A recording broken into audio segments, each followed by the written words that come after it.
ዛሬ የተከበረውን የዓለም አቀፍ ራሰ በራዎች ቀን ሳልዘክር ወደ ምኝታዬ ብሄድ የሶቅራጥስ አጽም ይወጋኛል። ሊቁ አለቃ ኪዳነ ወልድ ክፍሌ በራህ የሚለውን ቃል ሲተረጉሙት በራ መላጣ፣ ራሰ ገላጣ፣ ከቦታው የታጣ፣ የራሱ ቁርበት ሳምባና ጉበት የሚመስል ይላሉ። መጽሐፈ ሰዋስው ወግስ ገጽ 287።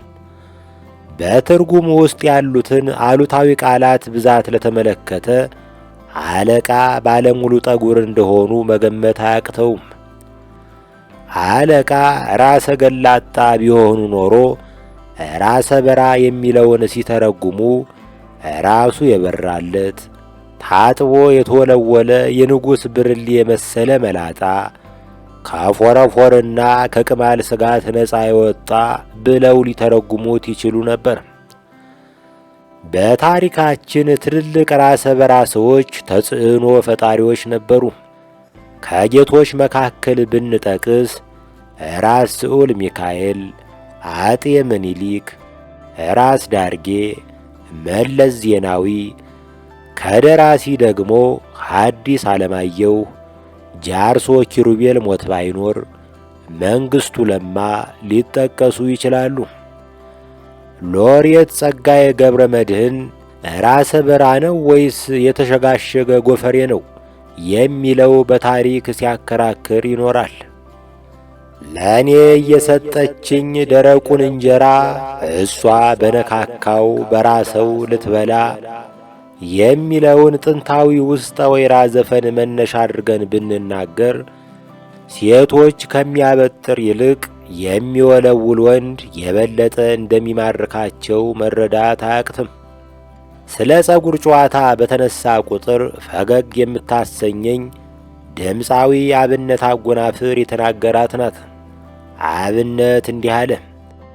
ከጥቂት ጊዜ በፊት ጸጉር ላስተክል ቱርክ ሄጄ ጸጉር የሚተክለው ሰውዬ መላጣ መሆኑን ሳይ ትቼው ተመለስኩ። አካል ጉዳተኛን እንደ ደካማ ፍጡር መመልከት ከባህላችን አሉታዊ ገጽታዎች አንዱ ነው። ግን እስቲ ያስቡት፣ ሙሉ አካል ያለው ሰው ሙሉ አካሉን ምን ያህል ይጠቀማል?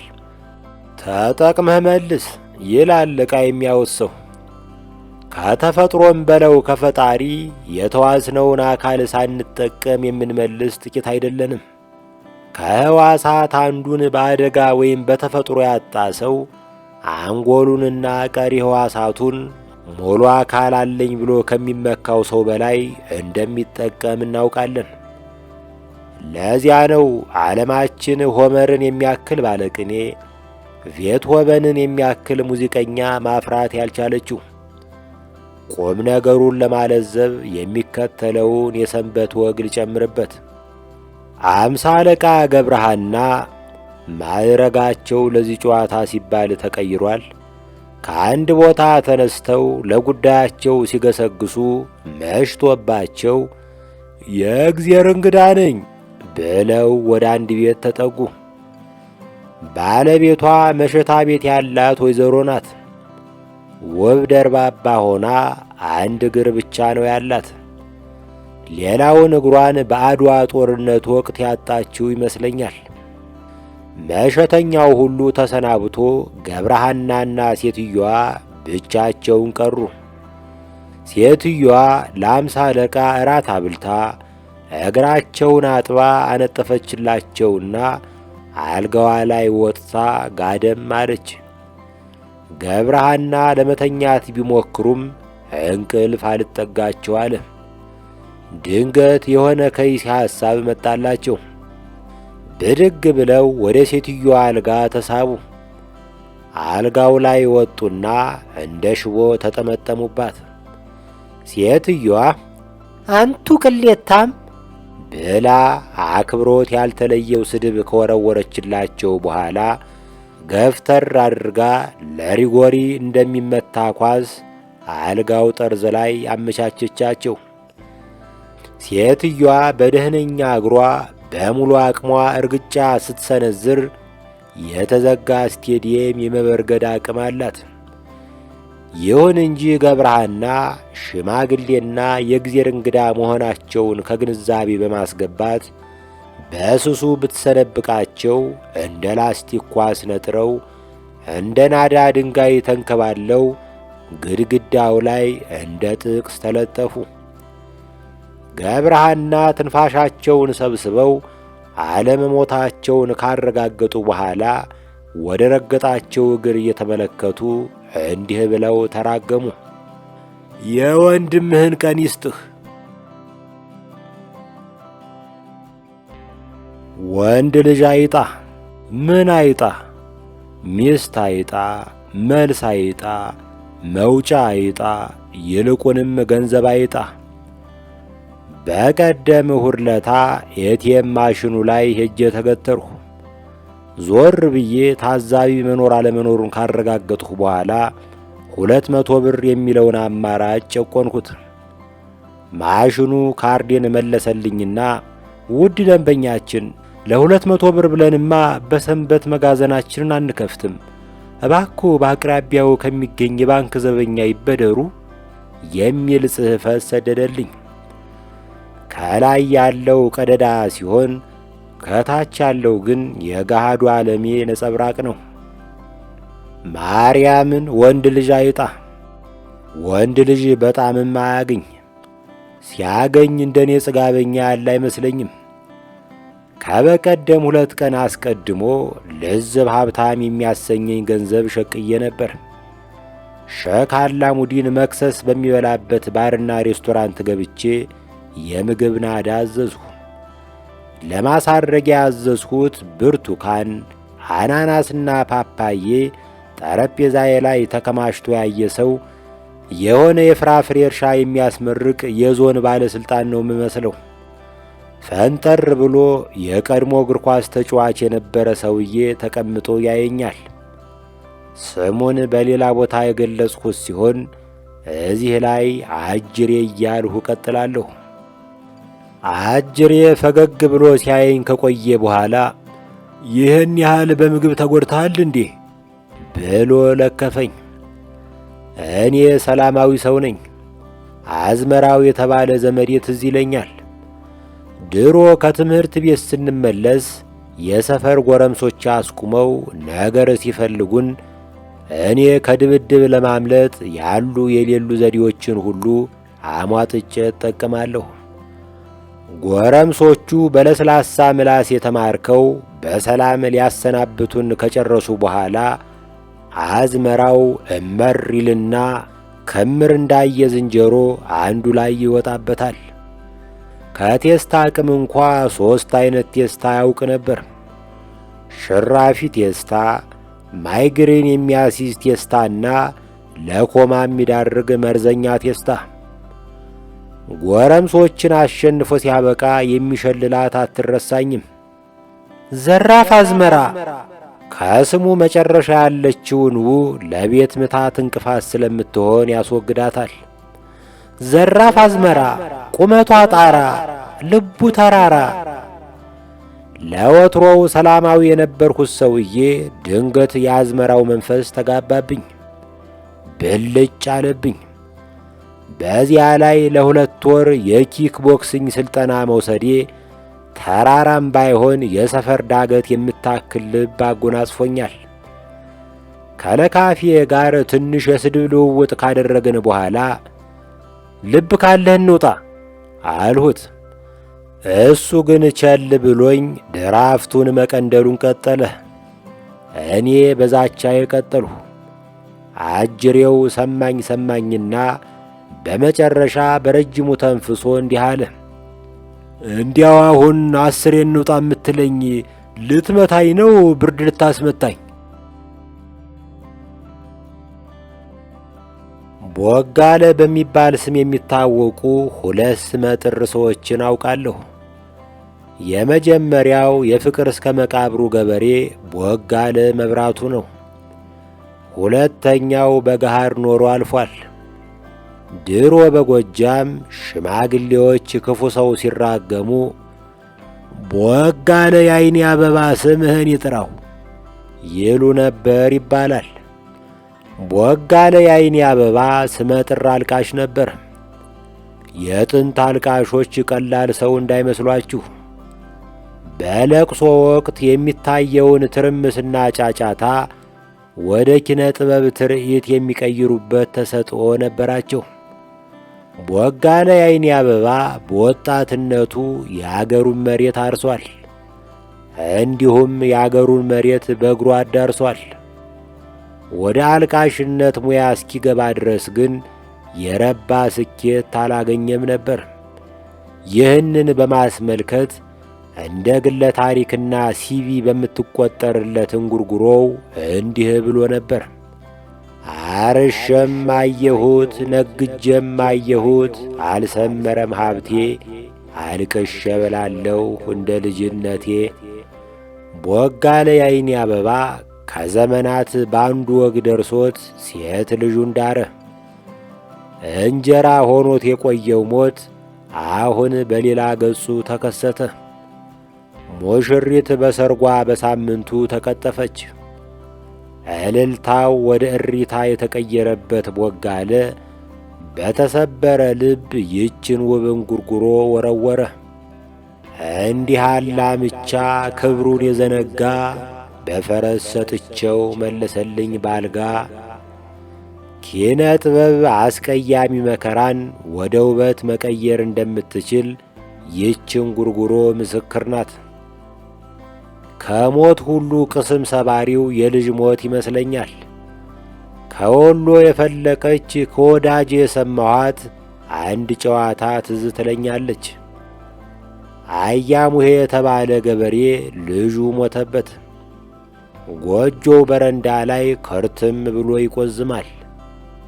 ባለንጀራው አዋይመር አጠገቡ ተቀምጧል። አዋይመር ወዳጁን በቃል ማጽናናት በቂ ሆኖ አላገኘውም። የወዳጁን ልጅ የቀሰፈውን ፈጣሪ ለመበቀል ስለፈለገ ጠመንጃውን አነጣጥሮ ወደ ሰማይ ተኮሰ። ተኩሱ በረድ ሲል አዘንተኛው አያሙሄ ወዳጁን እያየ እንዲህ አለ። ካገኘኸው ገላገልህን፣ ከሳትኸው ግን አስፈጀህን። የመስቀል ወፍና የአደይ አበባ ቀጠሮ እንዳላቸው መስከረም ሲጠባ ማን ያውቃል? ገጣሚ መንግሥቱ ለማ። ከሁሉ አስቀድሜ እጅግ የሚያምር የበዓል ሥርዓትን ለፈጠሩልን ካህናት አባቶችና እናቶች ምስጋና አደርሳለሁ። ለዓይን ውብ የሆነውን አበባ፣ ለጆሮ የሚጥመውን ማህሌት፣ ለአፍንጫ ጣፋጭ የሆነውን ዕጣንና የሚያውድ ሳር ሁሉ አግኝተን የምናጣጥመው በበዓል ነው። ይገርማል። የማይታረድበት ዓመት በዓልና ጋቢ የማይለብስ ባል ግርማ ሞገስ የላቸውም ይል ነበር ጋሻሽኔ የሰፈራችን ሸማኔ የጋቢው ምርት የጠበቀውን ያክል አልሄድለት ሲል። ለዚያ ነው ትናንት እንኳን አደረሳችሁ ከማለት የተቆጠብሁት። በእውነት ትናንትና እንኳን ተቃረባችሁ እንጂ እንኳን አደረሳችሁ ለማለት የማይቻልበት ሁኔታ ላይ ነበር። በዚህ አገር ታሪክ ውስጥ ከተመዘገቡት ማሰቃያ ስልቶች አስከፊው ወፍ የይላ መግረፍ ይመስለኝ ነበር። ከፊት ለፊት ባለው ቴሌቪዥን የአውደ ዓመት የሙዚቃ ቪዲዮ ውስጥ አጋም የመሰለ የዶሮ ወጥ በትልቅ ሰታቴ ውስጥ ሲንተከተክ እያየህ በጦም ፍርፍር ማሳለፍን የመሰለ ስቃይ የለም። ለማንኛውም በቀጣይም እንዲህ ያለ ሁኔታ ሊደገም ስለሚችል እነ ደመረ ለገሰ የዓመት በዓል የሙዚቃ ቪዲዮ ስትሰሩ የሱፍ ፍትፍትና ስንግ ቃሪያን ማካተትን አትርሱ። አልዛይመር ያልያዛችሁ የኔ ዘመነኞች እንደምታስታውሱት ልጆች እያለን በእንቁጣጣሽ መባቻ የአበባ ስዕል ቤት ከቤት እያዞርን ፍራንካ እንሰበስብ ነበር። እኔ ከፍተኛ የስዕል ፍላጎት ቢኖረኝም አበባ መሳል ብዙ አይሳካልኝም። የሰፈራችን አባወራዎች የዘረጋሁላቸውን ወረቀት ይቀበሉና የመርዶ ደብዳቤ የሚያነቡ ይመስል ፊታቸውን ዝፍዝፍ አድርገው ይገረምሙኛል። ሽልንግ ይሰጡኛል ብዬ ስጠብቅ አሁን ይሄ አበባ ነው አሜባ የሚል ዘግናኝ ሂስ የሚሰጠኝም አይጠፋም። አጋነንከው በሉኝና የእኛ ሰፈር ወላጆች ልጆቻቸውን አበባ ብለው መሰየም ያቆሙት የእኔን ስዕል ካዩ በኋላ ይመስለኛል። በተቃራኒው ደስታ የሚባል ጓደኛ ነበረኝ። ደስታ የእንቁጣጣሽ ስዕል ስሎ ቤት ለቤት ሲያዞር እናቶች ተቀብለው ስዕሉን አይተው ያንን የጥይት ማስቀመጫ ሳንዱቅ የሚያክል ግንባሩን ስመው ብር ይሰጡትና ስዕሉን በፍሬም አድርገው ከዋናው በር ፊት ለፊት ባለው ግድግዳ ላይ ይሰቅሉታል። ስታድግ አፈወርቅ ተክሌን የምትተካ ሰዓሊ ይወጣሃል የማይለው ሰው አልነበረም። በቅርብ የሆነ ጊዜ ላይ የዲሽ ጥገና ባለሙያ ሆኖ አገኘሁት። የልጅነታችንን አንስተን ስናወጋ በትካዜ እንዲህ አለ። የስዕል ችሎታዬ የሆነ ጊዜ ላይ ጥሎኝ ቢጠፋም ከቤት ወደ ቤት የሚያዞረኝ አባዜ ግን አብሮኝ ቀጥሏል። የመስቀል ወፍና ትልቅ ድፎ ዳቦ፣ የበዓል ቀንና ማናልሞሽ ዲቦ ቀጠሮ እንዳላቸው ማን ያውቃል? ገጣሚ መንግሥቱ ኃይለ ማርያም። መልካም አውደ ዓመት፣ በጎ ዘመን ይሁንላችሁ። የምወደው ጓደኛዬና ጎረቤት የደወለልኝ። በውቅ የት ነህ? የት ነህ? ቤት እንዳለ የኮንዶሚኒየሙ ነዋሪ ውጭ ወጥቶ ሲተራመስ አንተ ቤት ምን ታረጋለህ? ውጭ ምን አለ ስል ጠየቅኩት። የመሬት መንቀጥቀጡ አንተ ጋር አልደረሰም እንዴ? ከስልኩ 10 ደቂቃዎች በፊት ሶፋ ላይ ቁጭ ብዬ የቆየ መጽሐፍ እየገረብኩ ነበር። የተቀመጥኩበት ሶፋ ከስሬ ሲዋዥቅ ትዝ ይለኛል። ከሶፋው አጠገብ ጠርዝ ላይ ያስቀመጥኩት የውሃ ላስቲክ ጠርሙስ ሲወዛወዝ አይቻለሁ። ግን የመሬት መንቀጥቀጥ የሚለውን ሐሳብ እንዴት ላምጣው? ሰሞኑን አላግባብ ስለወፈርኩ ሶፋውን እየተፈታተንኩት ነው የሚል ሐሳብ ውልብ አለብኝ። የሰው ልጅ አእምሮ ሞትን የሚያስታውሱ ነገሮችን በሙሉ መጨቆን ልማዱ ነው። ከ20 ቀን በፊት ቻናሌ ላይ በጫንኩት የሹፌሩ ማስታወሻ በተባለ ትረካ ላይ አሟረት ካትበሉኝና ሰሞኑን የምንሰማው የመሬት መንሸራተት ሊመጣ ላለው የመሬት መንቀጥቀጥ ቀብድ ነው የሚል ቃል አስፍሬ ነበር። በሰላም እንደርና ይህንን የነብይነት ተሰጥኦዬን እንዴት እንደምንጠቀምበት የምንወያይ ይሆናል። ቅድም የሆነ ምግብ ቤት ቁጭ ብዬ ከፊቴ በተንጣለለው ቲቪ ማራቶን ስመለከት ከጎኔ የተቀመጠ ተመጋቢ ያጉተመትማል። ይረባሉ ብለህ ነው አለኝ። የአቅማቸውን እየሞከሩ ነው አልኩት። ለሜሳ የተባለው ባለፈው መሰናክል ላይ ወድቆ ሆስፒታል መግባቱን ሰምተሃል መቼም? የወደቀው እኮ ወዶ አይደለም አደናቅፎት ነው። በነገራችን ላይ ስሙ ለሜሳ ሳይሆን ለሜቻ ነው አልኩት። ከተሸነፈ በኋላ እንኳን ስሙን ዜግነቱንና ጾታውን አሳስቼ ብጠራው መብቴ ነው አለ ሰውየው። አስከትሎ እንዲህ አለ። እንደነገርኩህ መውደቁ አይደለም ችግሩ። እንዴት በሆሳዕና ሆስፒታል ይገባል? መሰናክሉ ቢያደናቅፈው መሰናክሉን እንክትክት አድርጎ እንክትካቹን ከእግሩ ላይ እንዳዋራ አራግፎ መሮጥ ነበረበት። የእኛ አትሌቶች ፍጥነት እንጂ ጉልበት የላቸውም። ጡንቻማ ላመል አታገኝባቸውም። የጃማይካ የአጭር ርቀት ሯጮችን ተመልከት። እግራቸው የአንጋፋ ዝግባ ግንድ ነው የሚያክለው። ደረታቸው ከደራርቱ ቱሉ አደባባይ ይሰፋል። የክንዳቸውን ፈርጣማነት ስትመለከት በትርፍ ጊዜያቸው ቦክስና ነጻ ትግል እንደሚወዳደሩ ትገምታለህ። በሲኖ ትራክ ብትገጫቸው ራሱ አይወድቁም። ቢወድቁ እንኳ የወደቁበት መሬት ይጠረመሳል። አልሁና ወደ ማራቶኑ ማፍጠጤን ቀጠሉ። ሰውየው ቀጥሏል። የእኛ አትሌቶች ገንቢ ምግብ መመገብ አለባቸው። ሩጫ በድርቆሽ ፍርፍርና በበሶ የሚዘለቅ አይደለም።